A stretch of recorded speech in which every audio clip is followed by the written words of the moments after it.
Yoshlar, ota-onaga itoat eting. Farg'onaning Rishtonida Ahmad al-Farg'oniy hazratlari yashab o'tganlar. Yurtimizning mo'tabar ulamolaridan. Mana shu zot aytadilar. Alloh nasib etib har yili hajga borardim. Odatim yo'ldagi ulamolarni ziyoratini ham qilardim.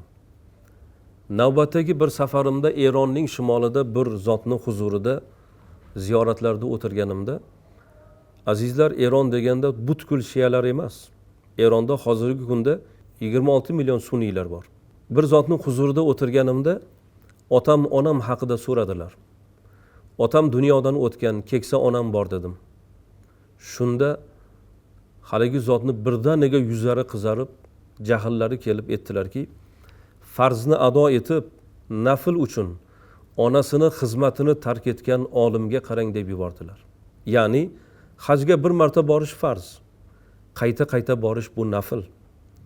Farzni ado etib, nafl uchun onasini xizmatini tark etgan olimga qarang deb yubordilar. Shu zotni shu so'zi bilan hajga deb chiqqan yo'limdan izimga qaytdim, toki onamning vafotlariga qadar uzoq bir safarga chiqmadim deydilar.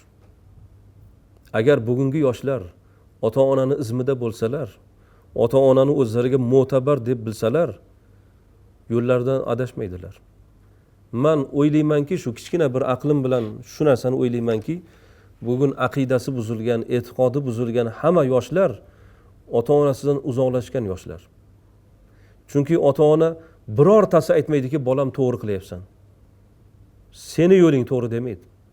Bolam sal harakating o'zgarib qoptimi bolam? Bu domlalarimiz bunday qilmaydi-ku, nega sen bunday qilyapsan deb turib, albatta har qanday ota-ona e'tiroz bildiradi. Ota-onani izmida bo'lgan, ota-onani o'ziga rahnamo deb bilgan farzand bemazhab bo'lmaydi. Chunki uning mazhabi ota-onasining qadriyati, ota-onasining e'tiqodi bo'ladi. Tarixda ko'p ulug'larimizni hayotini ko'rsak, ular ota-onani o'zlariga ulamo bo'lsalar-da, ularning amrini o'zlariga vojib deb bilishgan. Avni ibn Abdulloh aytadilar. Farzand olim, qori, 30 pora Qur'oni bor, ilmi bor, otani ilmi yo'q, oddiy namozxon. Jamoa bilan birgalikda otaga ham imom bo'laversin.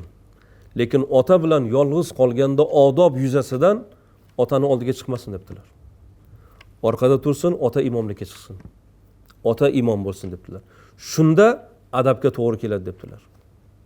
Qarang, qancha olim, qori, lekin otani oldida otaga itoat etsin deyilyapti. Bugun 4 ta hadisni bilib olib, otasini yuziga tik qaraydiganlar bugun paydo bo'lyapti. Ulug'larimizni ta'rifi shu. Olim bo'lsa-da, qori bo'lsa-da, ilm egasi bo'lsa-da, odob yuzasidan otani oldiga chiqmasin.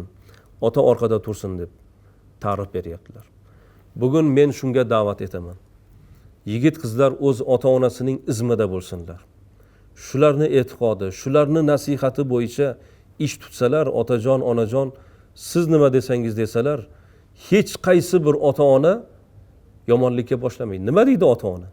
Bolam, o'zimizni domlalarimiz, shu o'zimizni qorakalarimiz, mana zamin ulamolari, shularni gapi gap degan gapni har qanday ota-ona aytadi. Biror bir ota-ona aytmaydiki, bolam, quloq solmagin bularga, o'zingni bilganingni qilavergin degan gapni gapirmaydi. Bugungi kundagi yoshlarimizni asosiy xatosi ota-onasining ra'yi qolib ketyapti. Ota-onasining ko'ngil istagi qolib ketyapti. Boshqalarning gapini gap deb ota-ona norozi bo'lsa-da, ota-onani xafa qilib inson qanday jannatni topish mumkin? Axir biz uchun jannat onamizni foyda emasmi? Otamizni peshonasi biz uchun Ka'batulloh emasmi? Shularga qarasak, Ka'baga qaraganda topadigan ajrni topmaymizmi? Men bugun shunga da'vat etaman.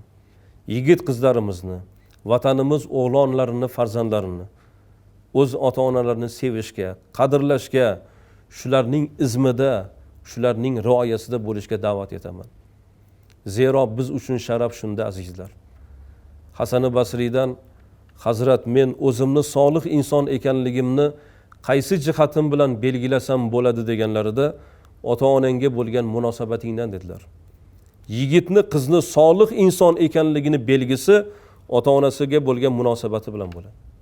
ota onasidan uzoqlashgan, ota onasini ra'yiga qarshi chiqqan farzandni ulug'larning ta'rifi bo'yicha solih emasligining albatta bu isboti bo'ladi. Bugun bizga solih farzand kerak, solih yor kerak, solih kuyov kerak, soliha kelin kerak, solih do'st kerak. Azizlar, bu solihlik ota-onamizni yaxshi ko'rish, xalqimizni yaxshi ko'rish va mana shu millat va xalq bilan, o'z ulamolari bilan hamfikr, hamjihat bo'lgan yoshlarimiz, albatta bular solih farzandlar. Alloh sizga izzat bersin, sizga cheksiz muhabbatni bersin. O'z yurtingiz, otangiz va onangizni shunday seving, shunday yaxshi ko'ring. Bu muhabbat sizga Alloh taolo tarafidan ulug' izzat va sharaf egasi bo'lishingizga nasib aylasin.